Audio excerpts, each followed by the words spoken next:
The first thing I noticed about dying was how quiet it got. Not the battlefield quiet, that ugly held-breath silence between barrages, but something deeper. The kind of quiet that fills a room when everyone in it stops pretending. I was face down in the red mud of Kareth Ridge with a piece of shrapnel, the size of my thumb buried somewhere beneath my left shoulder blade, and the only sound left in the universe was my own blood finding its way through the dirt, moving faster than I wanted it to.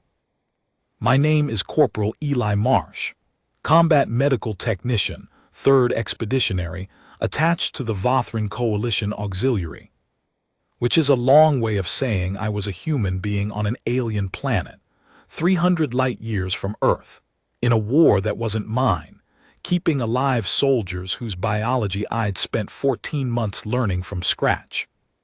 I didn't think about any of that lying in the mud. I thought about my mother's kitchen, the way it smelled on Sunday mornings. I thought that was probably significant. Then someone grabbed my collar and pulled. The Vothran called her Keen. I never learned her clan name. They don't share those with outsiders until you've bled together, and up to that point I'd only bled alone. She dragged me through the shattered tree line with one arm, while the other clutched a plasma repeater against her chest, and she moved fast despite the hole in her thigh I'd patched with field foam 3 days before she'd bothered to mention it. "You are heavier than your species suggests," she said.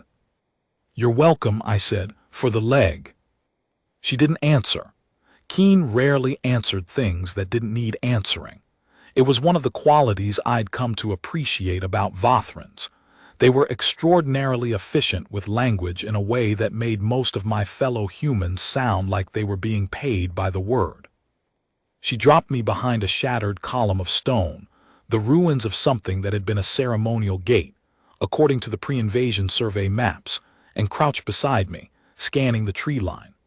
The call forces were 200 meters back and not in a hurry. They didn't need to be. They had numbers, they had the ridge, and they had an energy weapon platform they dragged up from the eastern valley that morning which had, in the last 4 hours, removed approximately 1/3 of the coalition's position. What we had was a cliff at our backs, a river at the bottom of it and each other. "How bad?" she said, meaning my shoulder. "Ask me in 10 minutes. I need to know now." "Then the answer is bad enough that you shouldn't wait on my account." She looked at me then.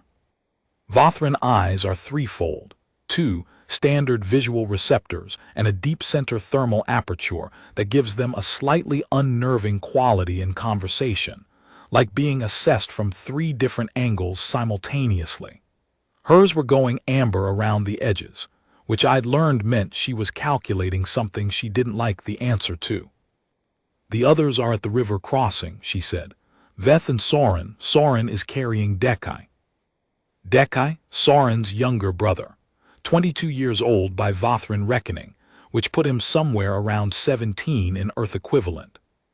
He'd taken a resonance blast to the sternum during the morning engagement, and I'd spent 90 minutes doing the kind of field surgery that I was technically not qualified to perform on humans, let alone a species with a tri-lobed cardiac cluster. I had kept him alive. Whether he stayed that way depended on whether I could get back to him in the next few hours with the gear I'd had to leave behind when the call broke through our center. The gear that was now somewhere in the middle of a contested ridge, under the guns of the Call Fourth Army. "Then we need to get to the river," I said. "The bridge is gone." She said it the way you say something you've already accounted for and found unworkable. "Kyle destroyed it in the first hour. There is a waterfall crossing 2 kilometers south, but it's in their lines." It was.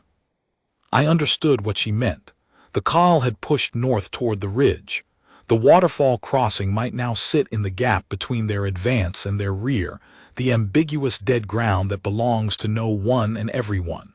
Maybe passable, maybe suicide. "How long does Dekai have?" I said. She didn't answer. That was the answer. I got myself up against the stone column and took stock. Left arm functional barely. Right arm fine. Vision spotty at the edges but clearing. The shrapnel was still in there and I was still losing blood, just slowly enough to remain useful. I had a partial medkit, 2 units of coagulant foam, a nerve block applicator with 1 charge left, a roll of pressure wrap, and a single-use bone knitter that would run out of power before it finished anything larger than a finger fracture. No surgical tools, no cellular regenerator, no Vothran biology text because I'd had the entire contents of the Vothran biology text printed in my head after 14 months, and that knowledge was currently being applied to the problem of my own continuing existence. 2 kilometers south, I said, let's go. She didn't argue. Keen never argued when the decision had already been made. She simply stood, checked the repeater, and moved. I followed. It took more effort than I wanted to admit. We did not talk much on the 2-kilometer walk. That was fine. There was plenty to listen to. The distant percussion of the energy weapon platform working through what remained of coalition infrastructure on the ridge, the occasional shriek of something flying over at altitude, the river below us getting louder as we moved south. The terrain was heavy, broken ground, half-collapsed outcroppings, knee-deep channels of red mud that sucked at your boots with genuine malice. My shoulder announced its objections every time I stepped wrong, which was often. I spent the walk thinking about Dekai. Vothran cardiac anatomy is interesting in the way that a burning building is interesting. It demands your full attention and rewards careful study with the opportunity to do something about what you're seeing. The trilobed cluster sits high in the chest, asymmetrically placed, protected by a cage of cartilaginous ribs that are simultaneously more flexible and more brittle than human bone. A resonance blast to that zone doesn't shatter the ribs so much as it shocks the whole assembly into a kind of stuttering arrhythmia, a cascading misfire that the Vothran body is surprisingly terrible at correcting on its own. Their auto-regenerative systems are extraordinary for everything below the chest. They are almost useless for cardiac rhythm disruption. Evolution gave them armor-grade skin and rapid cellular repair and left the heart entirely to chance. Which was why they needed me. I had restabilized Dekai's rhythm manually, pressure and counterpressure, timed to the Vothran cardiac cycle I'd memorized from diagrams, and confirmed the hard way through 6 months of emergency procedures, and I had held it stable long enough for his body to partially compensate. But the compensation was fragile. It required medication I didn't have anymore. Without the cellular regenerator, the damaged tissue in the lower left lobe would continue to misfire, and eventually the compensation would fail, and Dekai would die. 17 years old, carried by his older brother across a contested ridge because no one else could. I thought about that a lot. The waterfall crossing was exactly as advertised, a narrow ledge above a 3-meter drop into fast water, connected to the far bank by a natural arch of compressed sedimentary rock that the river had been slowly eating for 10,000 years and hadn't quite finished. Keen tested it. It held. We crossed. We found Veth and Soren on the far bank, sheltered in the hollow beneath a dead-fallen tree that was twice as wide as I was tall. Veth was Keen's unit second, older, scarred from the previous war with the Khal, quiet in the particular way that comes from having been in enough fighting that silence becomes your natural state. He gave me one look when we came over the arch and said nothing. The look said everything it needed to. Soren was kneeling beside his brother. Dekai was on his back in the shelter of the log, eyes half open, breathing in the short, shallow pattern that I recognized and did not like. His chest plate had been partially removed, Soren's doing, trying to give him air, and through the Vothran underlayer I could see the discoloration that marked where the blast damage had radiated inward. It was darker than when I'd left him. The compensation was failing faster than I'd hoped. I went to my knees beside him without being asked. "Tell me his rhythm," I said to Soren, not a request, a command. Soren had learned early that my commands in medical situations were not rudeness, they were necessity. Soren placed 3 fingers against Dekai's neck, in the Vothran pulse reading position, and counted. He translated the count into the shorthand I'd taught the unit during the first month, 2 short, 1 long, irregular, and my stomach dropped. "When did it shift?" I said. 40 minutes ago. Before that it was holding. 40 minutes, which meant the lower lobe was failing faster than I'd modeled. The cascade would complete in, I ran the math the way I always ran it without wanting to, maybe 2 hours, possibly 1. I opened my partial kit, the coagulant foam, the nerve block, the pressure wrap, the bone knitter. None of it was what I needed. The bone knitter had, technically, a microcurrent function designed for post-fracture nerve stimulation. It was not remotely intended for cardiac intervention on any species, let alone Vothran. The current output was too variable, the contact surface too small, and I had approximately 0 clinical data on whether applying it to the cardiac zone of a wounded Vothran would help, do nothing, or make everything significantly worse. I sat with that for about 4 seconds. Then I picked up the bone knitter. "I need everyone to move back," I said. "Not far, just give me room." Veth moved, Soren did not. "Soren," I said. "He is my brother." "I know. That's why I need you to trust me right now and move back 2 steps. He moved. His eyes didn't leave Dekai's face. I didn't ask more than that. I reconfigured the bone knitter's output setting. There were 3, and I chose the middle one, which I understood better than I wanted to admit was a guess dressed up as a decision, and I placed the contact pad against Dekai's chest over the lower left lobe position. Then I did something I have never told anyone in the Vothran Coalition I did, because it falls outside any recognized medical protocol in 3 known species literature. I put my bare left hand on top of the contact pad and held it there. It wasn't a technique. I want to be clear about that. What happened next was not a technique, not a procedure, not something I'd read in any textbook or been taught in any classroom or practiced on any patient in 14 months of field medicine. It was something else entirely, and I have spent a significant portion of my life since that moment trying to understand what it was, with limited success. My hand began to glow. Not bright, not dramatic, a soft amber gold light, steady and warm, emanating from my palm and the spaces between my fingers. It lit Dekai's chest from below. It lit the underside of the fallen log above us. It lit Soren's face 2 steps back, and I saw his eyes go wide with something that was not fear and was not wonder, but was somewhere in the territory between them that doesn't have a name in any language I speak. I felt it the way you feel warmth from an open fire, not heat exactly, but the awareness of energy moving outward from somewhere inside you, through your hand, into the space beyond. Into Dekai's chest. I could feel his cardiac rhythm through the contact, not metaphorically.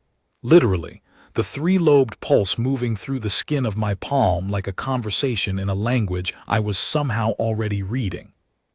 The irregular beat stuttered again, then steadied.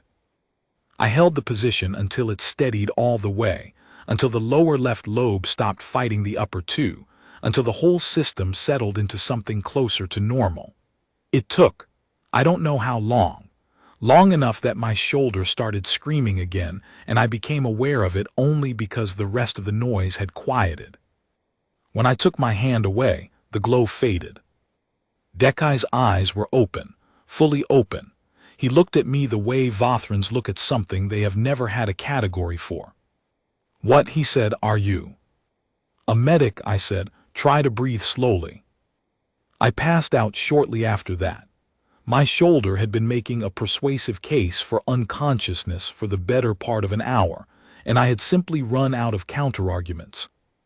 When I came back, I was lying on my side, and someone had done field surgery on me. Keen. She'd used the pressure wrap and the remaining coagulant foam, and based on the evidence of a small controlled fire nearby, had sterilized tools that weren't meant for sterilization, and done what she could. The shrapnel was out. I could tell because the specific grinding wrongness that had been living in my left shoulder for the past several hours was gone, replaced by a deep ache that was straightforward and bearable. She had also wrapped my left hand in the last of the pressure wrap, though it wasn't injured. I understood why. I would have done the same. Veth was on watch at the tree line. Soren was asleep with his back against the log, Dekai curled against his side, both of them breathing in long, slow rhythms. The fire was low and careful. They knew how to manage light discipline. The sound of the battlefield had retreated to the distance. Keen was sitting across the fire from me, watching. "You were gone a long time," I said. "You were gone longer." She tilted her head toward the sleeping brothers. "His rhythm is stable." "Good." "His cellular repair initiated on its own, 12 minutes after you stopped." I thought about that. Vothran's cellular repair for cardiac tissue was, as I've mentioned, nearly non-existent. It did not simply switch on because you asked it to. Whatever I had done, whatever had moved through my hand and into Dekai's chest, it had not simply steadied his rhythm. It had apparently primed the very mechanism his species was supposed to lack. "Keen," I said. "I know. Has anyone?" "No," she said it with finality. "No one saw and no one will ask." I looked at her across the fire. Her amber eyes were steady. There was something in them I hadn't seen before, or maybe I had, and simply hadn't recognized it. Vothrans are economical with trust. They do not extend it lightly or announce it when they do. But it has a quality when it's real that you learn to feel the way you learn to feel a change in air pressure before rain. Something shifting, something building.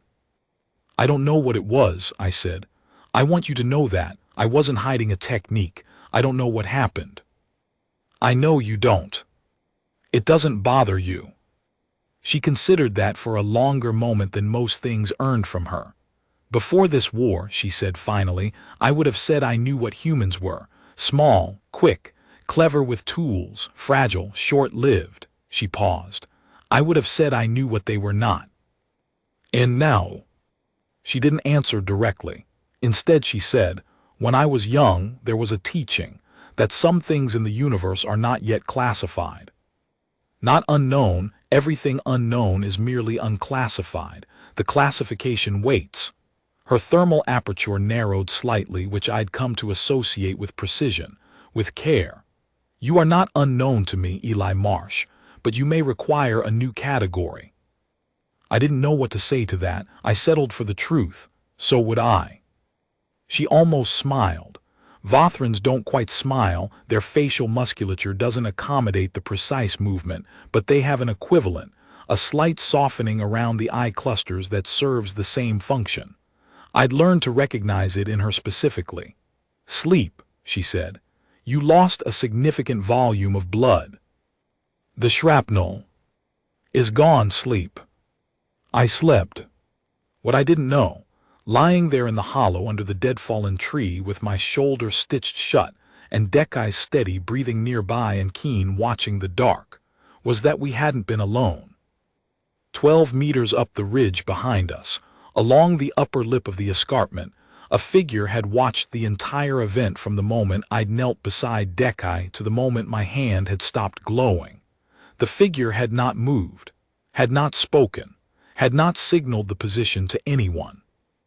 His name in the translation tables we used was Commander Rath Voron. He was Kyle. He held the left flank of the Fourth Army and he was, by any reasonable tactical assessment, one of the 3 most dangerous field commanders in this sector of the war. He had been conducting a personal reconnaissance of the ridge when he'd heard movement below and dropped to observe, as commanders do when presented with unexpected information about the enemy. He had watched a human being do something that no field record in the Call archive described. Rath Voron stayed at the ridge lip for a long time after the glow faded, long after the humans and their Vothran companions had settled into sleep, watching the faint ember of the controlled fire below. He was not a man who was easily moved. He had fought the Vothran coalition for 11 years. He had fought humans as auxiliary personnel for 3 of those 11. He had formed opinions about both. The opinions required revision. He descended the ridge without engaging. This was a decision that would cost him a significant argument with his adjutant in the morning, who could not understand why a Khal commander who had located an enemy position of 4 individuals, 1 wounded, had not simply taken or eliminated them. Wrath Voron did not explain himself to adjutants. He did not explain himself to anyone. He was Khal, which meant that the architecture of his decisions was built on a foundation of information, and he had just received information that changed the architecture. The human soldier's hands had glowed. The Vothran's cardiac failure had reversed. No technology had been deployed. No field equipment. No compounds introduced. The mechanism was biological, if it was anything. And if it was biological then, it was a human biological capacity that 11 years of war had failed to surface in any document, any debrief, any captured soldier's medical records. Which meant it was either new or hidden, or not yet understood by humans themselves. He had watched the humans face during the procedure. He was experienced enough in reading alien physiognomy to make reasonable inferences, and what he had inferred from Corporal Eli Marsh's expression in those minutes was not the focused calm of someone performing a practiced skill. It was the focused confusion of someone in the middle of discovering something. The human had not known it would work. Wrath Voron walked back through the dark toward his lines and thought about all the things that meant. He thought about the war, about the archive, about the reports he would or would not file, about the nature of a species that had been in this galaxy for 0.1% of his own civilization's documented history and was somehow still producing biological surprises. He thought about the child the human had saved. He did not file a location report. He would tell his adjutant in the morning that the position had been empty when he arrived. This was a lie. Wrath Voron had told very few lies in his life, and none that he could not justify with sufficient internal accounting. He began constructing the accounting. We made the coalition rear lines by mid-morning. The journey took longer than it should have because Dekai could not move fast, and I could not move fast, and neither of us was willing to be the one who said so. Soren solved the problem by simply proceeding at a pace that accommodated us both, and radiating the particular Vothran energy of someone who has decided that the matter is closed. It was, I had come to understand, a form of kindness. The coalition field station at the Harath Valley Junction was understaffed, overwhelmed, and deeply relieved to see us. The medical officer on duty, a Vothran named Pell who I'd worked with through the previous engagement, gave Dekai an immediate evaluation, confirmed the cardiac stabilization, expressed audible bewilderment at the cellular repair initiation, and looked at me for an explanation. Extended field procedure, I said, microcurrent stimulation. He looked at the bone knitter I'd handed him. He looked at me. He looked at the bone knitter again. This is a bone knitter. Yes. With a cardiac contact pad improvised from. Pressure wrap, yes. He spent another moment with the knitter, turned it over in his hands. This should not have worked. And yet, I said. He filed it under field improvisation, successful mechanism unclear, which was generous of him and more accurate than he knew, and I appreciated it more than I could say. Keen stayed close through the processing and debrief. This was unusual. She had her own unit reporting to manage, her own section of the line to account for. She had no operational reason to stay near me. When I mentioned this quietly, during a moment when we were standing outside the station waiting for Soren and Veth to clear their debrief, she said, "Someone should be nearby in case it happens again." "You think it might?" She looked at my left hand, wrapped in the last of the pressure bandage. Then she looked up. "In my experience," she said, "things that happen once tend to happen again. The only question is whether the circumstances are controlled. And if they're not, then it is better not to be alone. I thought about that for a while. She was right, in the way that Keen was almost always right about things that she didn't say more than a few words about. There was a whole structure of concern inside what she'd said, and I could feel its dimensions even if I couldn't map them exactly. Someone nearby, in case it happens again, which meant she had been watching, which I'd known, which meant she was worried about me, which I hadn't entirely expected. I didn't say any of that. "Thank you," I said, "for the surgery. You would have done the same." "Yes." "Then there is nothing to thank." We stood there for a while in the pale morning light of Karath, listening to the distant work of the energy weapon platform winding down. Someone had found a way to the power coupling, it sounded like, which meant the morning had gone better for the coalition elsewhere than it had on the ridge.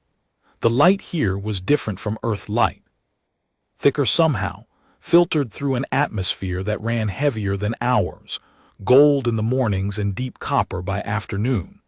I'd stopped noticing it for the first 6 months and then started noticing it again, which someone had told me was the sign that you'd stopped merely surviving a place and started actually being in it.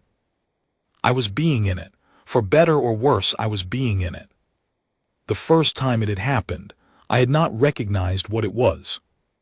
This is the part I've tried to tell, once or twice, to people who might be equipped to hear it, and the part that never comes out right in the telling. 8 months before Karath Ridge, I was at a forward aid post on the eastern shelf during the Mossfall engagement. The post took indirect fire, partial collapse, 3 casualties among the medical staff, including both of the other CMTs. I was alone for 90 minutes with 4 critical patients, a degraded supply situation, and the knowledge that no relief was coming until the engagement resolved. One of the patients was a Vothran pilot named Tessek. Traumatic hemorrhage, multiple sites. I had managed the primary bleed, but the secondary, a slow internal seep from damage near the renal cluster, was beyond what I could address with available supplies. Tessek was conscious, which was both a good sign and a terrible one, because conscious meant she knew what was happening to her and could feel me not being able to stop it. I was holding pressure with my hands, bare hands, gloves already saturated and useless, and I remember the specific despair of that moment clearly. The color of the light through the collapsed wall, the sound of the engagement outside, the particular quality of Tessek's breathing that told me I had less time than I needed. And then my hands got warm. Not hot, not burning, warm in the way a compress gets warm when it's working. And the light I noticed, I don't know when I noticed it, only that at some point I was looking at my own hands and they were amber gold in the dimness of the ruined post, and the secondary hemorrhage had slowed. Tessek lived. I wrote sustained manual pressure, supplemental coagulant application in the report. This was technically true. I left out the part about the light because I didn't have a language for it that wouldn't have got me pulled from active duty pending psychological evaluation. I hadn't thought of it as something that would happen again.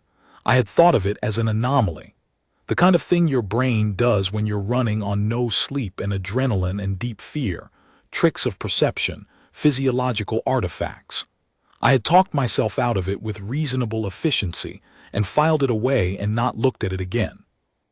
Until I put my hand on the contact pad and felt 300 light years of something moving through my palm. The Coalition's Medical Research Division sent someone to interview me about Dekai's case 2 weeks after Karath. Her name was Dr. Soveth, and she was Vothran, and she had the quality of a person who has spent a great deal of time thinking about things that don't fit into the known categories, and has developed an equanimity about it that is either admirable or unsettling, depending on your perspective. She asked about the bone knitter. She asked about the cardiac rhythm intervention. She asked about the timing of the cellular repair initiation. All of this was reasonable, and I answered reasonably. Then she paused and she looked at my hands and she said, "The attending officer at the Mossfall post filed a supplemental report 8 months ago. Patient Tesek, anomalous hemorrhage cessation timeline." I looked at her. "He mentioned the light," she said. "He described it as a possible optical artifact due to post-collapse illumination conditions." "That's one explanation," I said. "What is yours?" I thought about Keen's words. Things that happen once tend to happen again. The only question is whether the circumstances are controlled. "I don't know," I said. "I know what it felt like. I don't know what it is. I don't think there's a word for it in your literature or mine." "No," she said, "there is not." She made a note. "In Vothran tradition, there are accounts, very old, pre-scientific, of something called the Caliph phenomenon, a capacity in certain biological systems to directly interact with the vital functions of another organism through contact, not recorded in any living species. Considered mythological." "Considered," I said. "Until now, considered." She looked at me with her threefold eyes, full assessment, no evasion. "I want to be very precise with you, Corporal. I'm not saying you are the Caliph. I am saying that in 300 years of scientific record across all known coalition members, I have not found an alternative framework for what I am reading in these 2 case files." I sat with that. "What does it mean?" I said, "practically." "Practically," she leaned back slightly, "it means that human biology is not yet fully classified, which is, I will tell you, not unusual. Every species we have encountered has produced surprises beyond initial survey parameters. It is unusual in that this particular surprise has direct and significant implications for coalition medical capacity." She paused. "It also means that if you are willing, I would very much like to continue studying it. And if it can't be studied, if it doesn't happen on a schedule, then we study the conditions under which it does happen. We study Tesek's recovery data. We study Dekai's cellular repair logs.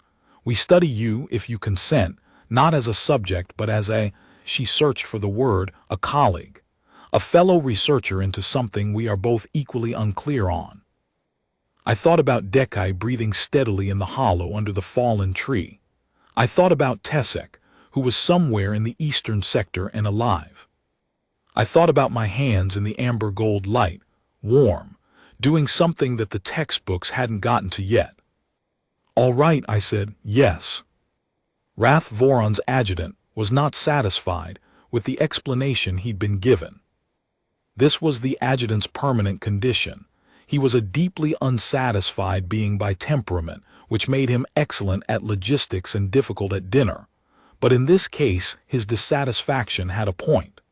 A call commander had personally reconnoitered a contested position, found no one, and returned without taking action. This did not fit the pattern. He raised it again, 3 weeks after Karath, when a coalition medical report was captured in an intelligence sweep. The report contained references to an anomalous cardiac intervention, bone knitter, human medic, mechanism unclear, that matched the timeline of what Rath Voron had been personally present to observe. The adjutant placed the report on Rath Voron's command table. Rath Voron read it. He read it again. "Sir," the adjutant said, "the medical capacity described here is not a threat," Rath Voron said.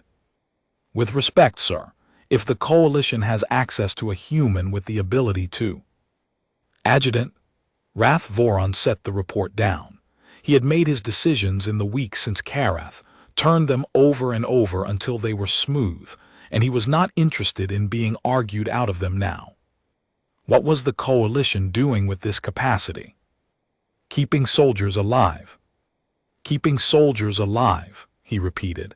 Not deploying it as a weapon, not using it offensively, keeping a child alive on a ridge in the middle of a withdrawal.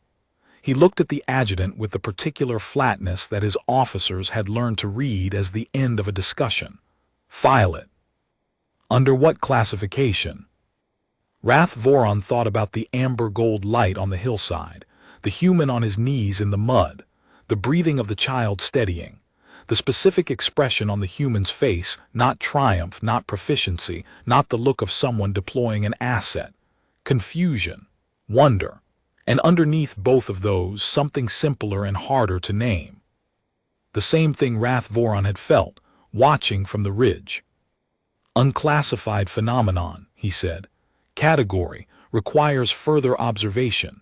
Note that no engagement response is recommended at this time. The adjutant wrote it down without further argument, which was, for him, the equivalent of profound and troubled silence. The war continued. Wars do.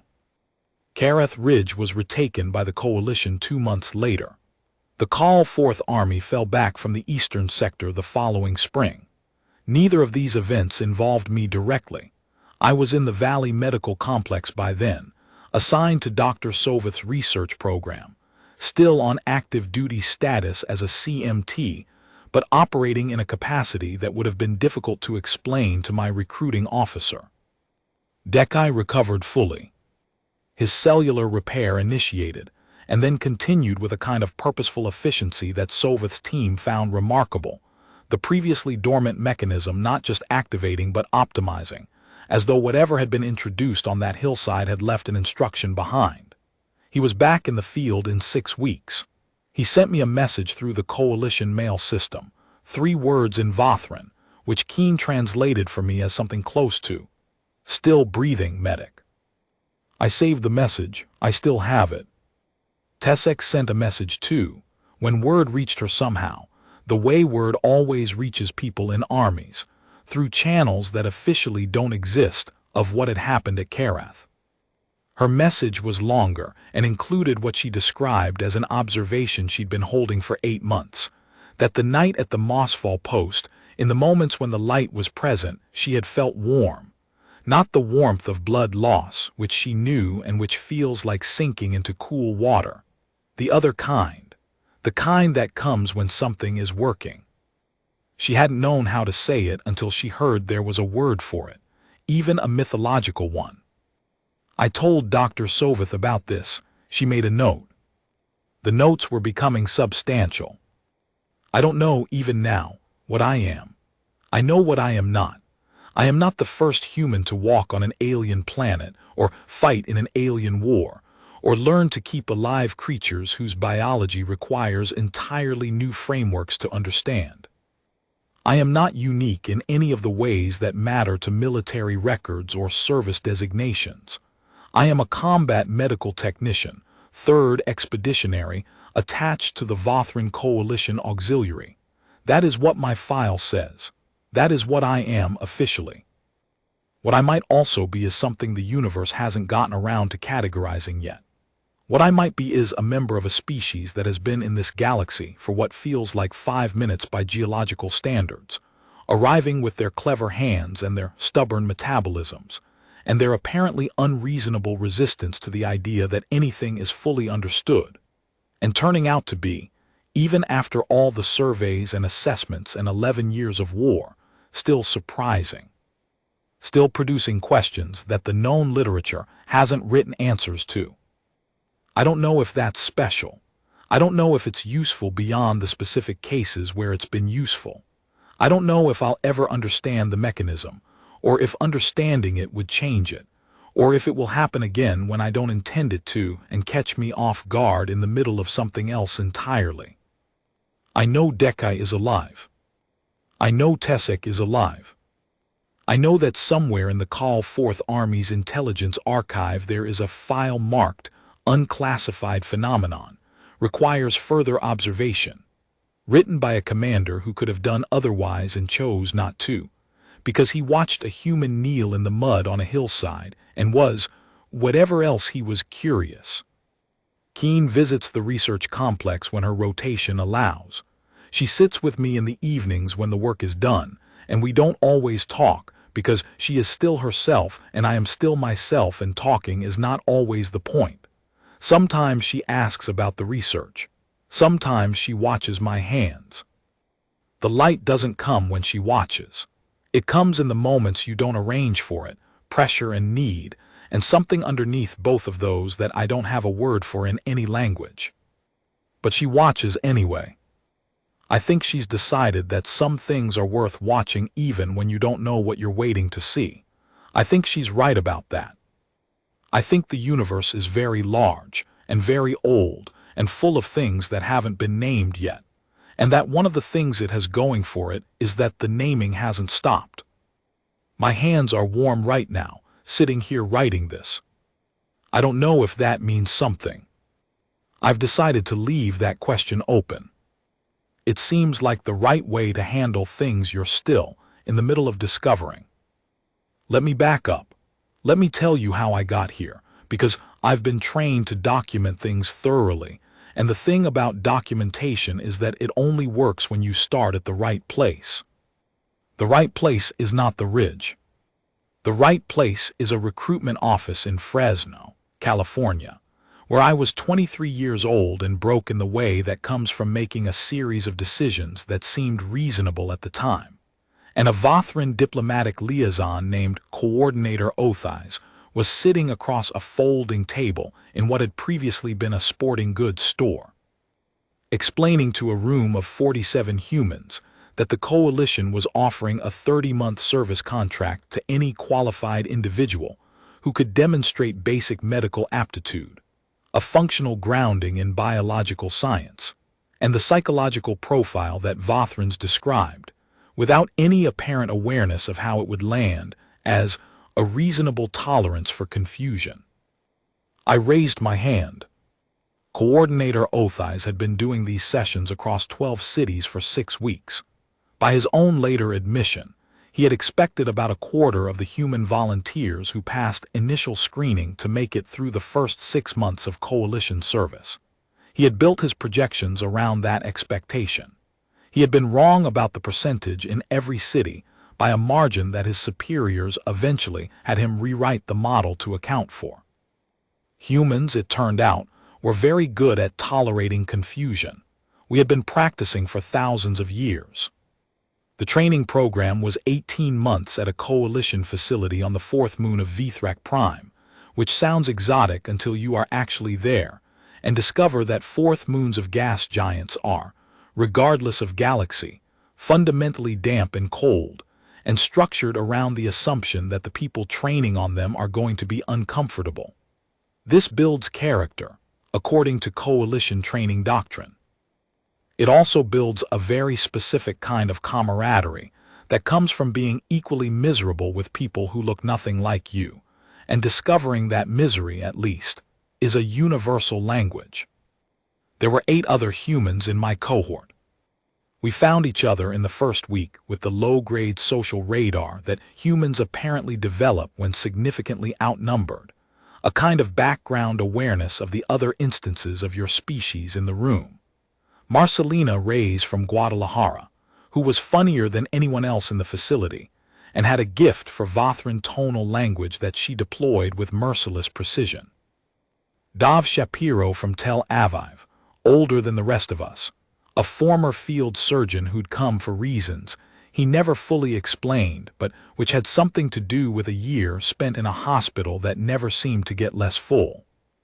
Priya Chandran from Chennai, 26 years old, who treated the Vothran anatomy texts the way I treat train schedules, information to be memorized completely, and recited without reference materials whenever the situation demanded.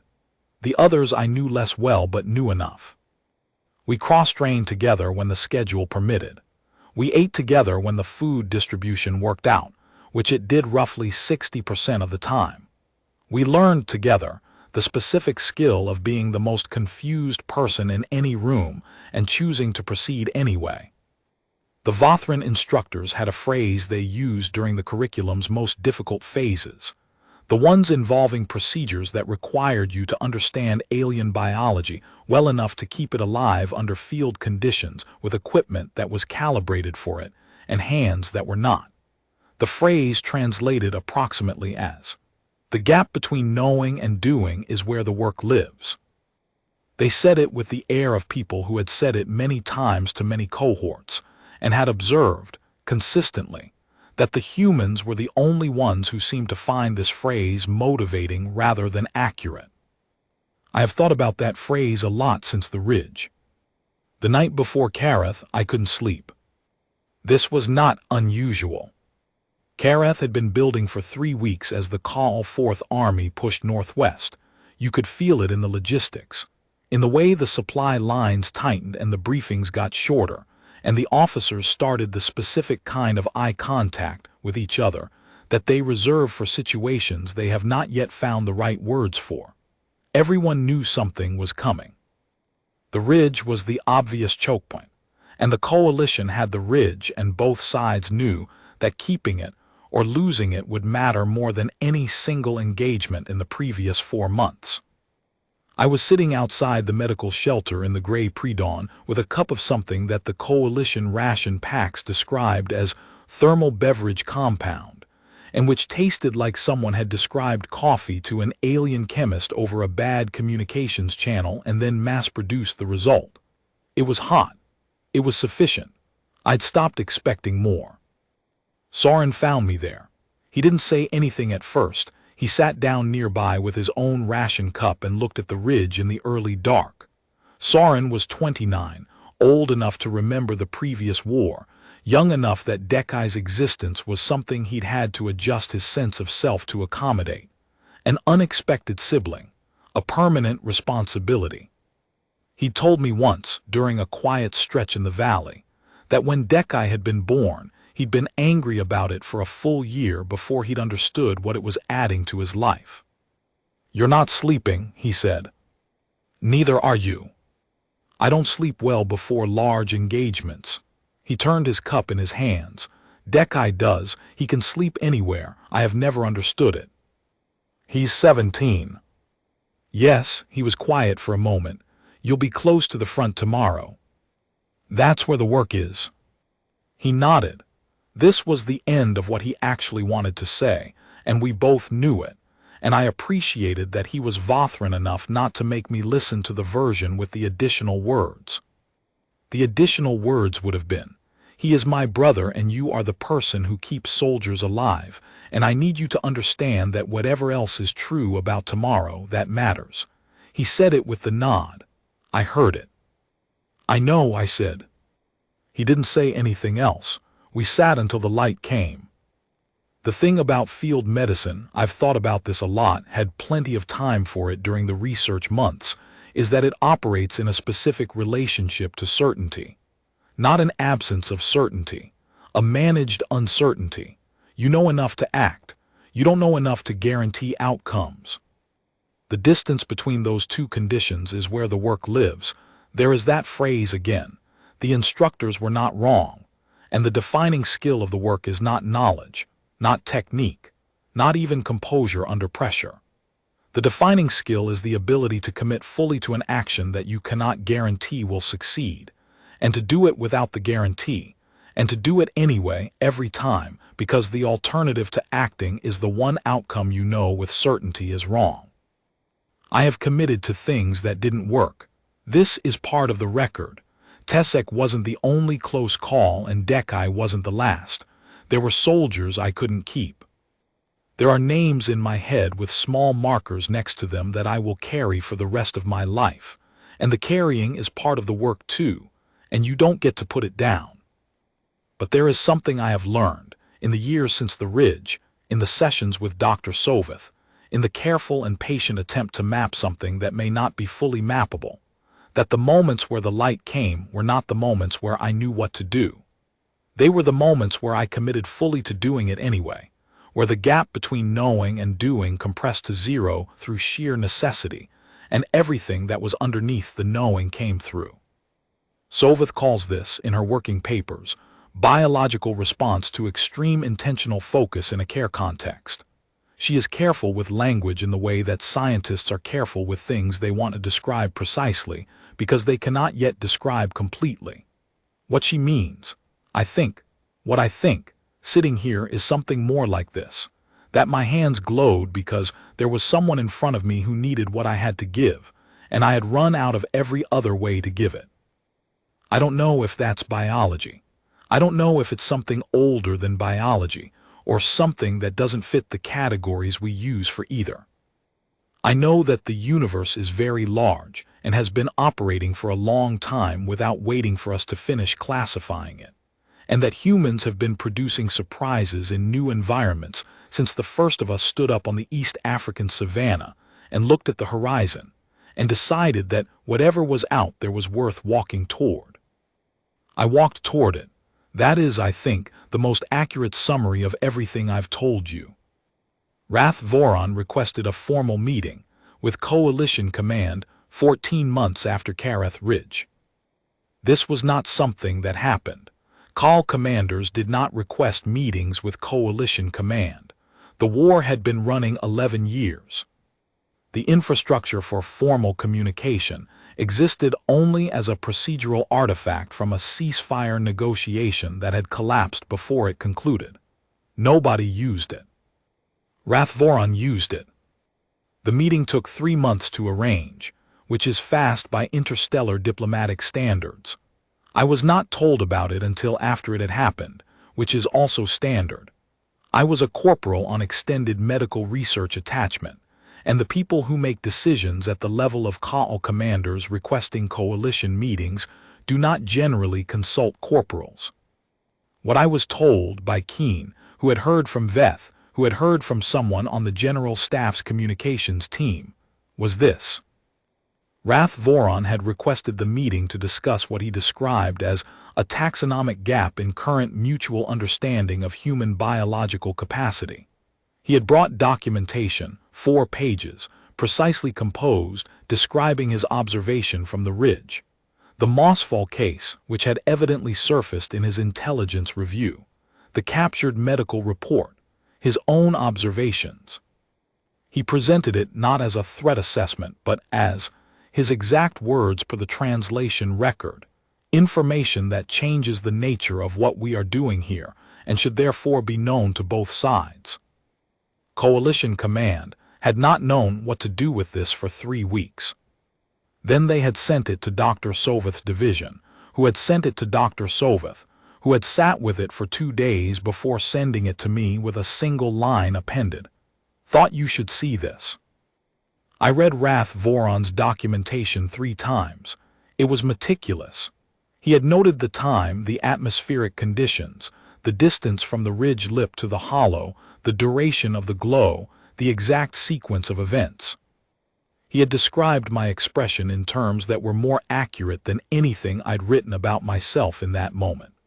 Sustained, focused distress transitioning to something I do not have a call word for, but which in Vothran would be translated as the state of acting beyond the boundary of what one knows. He had described Soren's face, 2 steps back, eyes on his brother. He had written at the end of the documentation, I am a commander in a war. I understand what I am supposed to do with information that confers advantage. I am choosing to share this information instead, because there is a category of thing that should not become an advantage. This is one of them. What I watched on that ridge was not a weapon. It should never be a weapon. I am filing this report to make that argument before someone else files a different one. I sat with that for a long time. Then I wrote a letter to a Ka'al commander I'd never met, on the other side of a war that was still technically ongoing, through a diplomatic channel that had never been used for anything like this. I thanked him for his honesty. I told him I still didn't understand what I could do or why. I told him about Tesek. I told him about Dekai, who was alive and back in the field and had sent me 3 words. I told him that I thought he was right, that it shouldn't become a weapon. And I told him that the best defense I knew against something becoming a weapon was for enough people to understand it well enough to object to that classification, and that his documentation was now part of the foundation for that understanding. I don't know if he read it. The channel doesn't confirm receipt. But I sent it. That seemed like the right thing. Dr. Soveth's working title for the research program, after the first year, was Emergent Human Biosocial Capacities in Extreme Care Contexts, which is accurate, and also not what anyone who actually reads the files calls it. What they call it is the light. There are 4 confirmed cases now in the official record. Tesek, Dekai, a Vothran engineer named Queth at the Hareth Valley Station who had a systemic infection that wasn't responding to available treatments and whose fever broke over the course of 4 hours, during which I sat with him and held his hand at his request because he was frightened and I was there. And a Khal prisoner, wounded, legitimate POW, no intelligence value and no reason to deny him care, whose leg had been shattered by debris, and who I'd worked on for 6 hours in a field hospital that had run out of cellular regenerators 2 weeks earlier, and who walked out of that hospital 3 months later on a leg that Soveth's team described as having undergone atypical repair cascade, mechanism unclassified. The Khal prisoner's name was Jenoth. He didn't know what I'd done. I didn't explain it to him. He was a prisoner in a war, frightened and in pain, and explaining that I might have unusual biological properties seemed like the wrong priority. I did my job. His leg healed. He went home in a prisoner exchange 8 months after Karath. I think about him sometimes. Whether he told anyone what had happened, whether it mattered. All of it matters, I think. Every name, every case, every person who woke up and kept breathing and went back to doing whatever it is that living things do when they are permitted to keep doing it. That is what I know. That is what my hands knew before my mind caught up. I'm still catching up, but I have the feeling, the same feeling I had lying in the mud on the ridge with the amber light going out of my palm and Dekai's rhythm steadying beneath it, that there is more ahead of me than behind, that the categories are still being written, that the universe is still in the middle of something, and I am in the middle of it with it, and the right move is the same as it has always been. Keep your hands open. Keep moving forward, see what happens next. There is a moment in the Vothran teaching tradition. Keen told me about it during one of the evenings at the research complex, sitting with her back against the wall and her legs stretched out, the way she sits when she's going to say something she's been carrying for a while, called the first naming. It is the moment in a child's education when they learn the name of a thing they have already spent years experiencing. The warmth of sunlight, the weight of grief, the particular quality of trust. The teaching is not, here is the word for this thing you've been missing. The teaching is, you already knew this, now you have a way to point at it. I've been thinking about that a lot. I think what happened on the ridge was a first naming. Not for me, I don't have a name for it yet, or not a stable one, and Soveth's working title is a holding category rather than a definition. But something happened in the shape of events when I pressed my hand to Dekai's chest and the light came. A first naming. The universe looking at something it had always had in it and finding a way to point. Humans are new here. 300 light years is nothing. The Vothran coalition has been operating for 800 years. The Khal have been at war with someone for longer than that. The galaxy has been doing its business forming stars, ending them, doing whatever the things between stars do in the gaps that nobody visits, for billions of years without waiting for us to show up and announce ourselves. And we showed up anyway, because we always do, and we announced ourselves by accident the first time, and on purpose the second time, and by now have been announcing ourselves in every corner of this sector, with characteristic human enthusiasm, for situations that are more complicated than the situations we left behind. We brought our biology and our stubbornness, and our apparently unreasonable certainty that the next thing is worth trying even when all available evidence suggests the opposite. We brought our hands. And it turns out, this is the part I have come to, in the quiet of the research complex and the evenings with Keen and the 3 words from Dekai that I still have on my comm. It turns out our hands are stranger than we knew. Not in every human. I can't claim that. The evidence base is one confirmed case, and I am it. But the capacity is in the biology, and the biology is human. And what is in the biology of one human is in the code that made him. And what is in the code is, at least potentially, latent in everyone who shares it. Soveth has been careful about this. She doesn't publish speculations. But she told me once directly, looking at me with all three aspects of her Vothran eyes, that the most interesting thing about the light was not its existence. It was the trigger conditions. You are not unique in this galaxy, she said. Many species have biological capacities that surprise us when we find them. What is unusual about yours is not what you can do. It is when you do it. When I'm desperate, I said. When you care, she said. There is a difference. There is a difference. I've been sitting with that difference for a long time now. Desperation is about you, your fear, your need, your loss. Care is about the thing in front of you that you are trying not to lose. The light came when I was caring, not when I was desperate. Tessek on the floor, Dekai on the hillside, Queth with his hand in mine, frightened. Genoth in the field hospital, 6 hours of work, no guarantee. I cared, the light came. This is what I know about being human, in a galaxy that is still figuring out what humans are. We care about things. Stubbornly. Inconveniently. Past the point where caring is rational by any cost-benefit framework that the known literature has developed. We care about the specific individual in front of us in the specific moment we are in, and we bring everything we have to that care.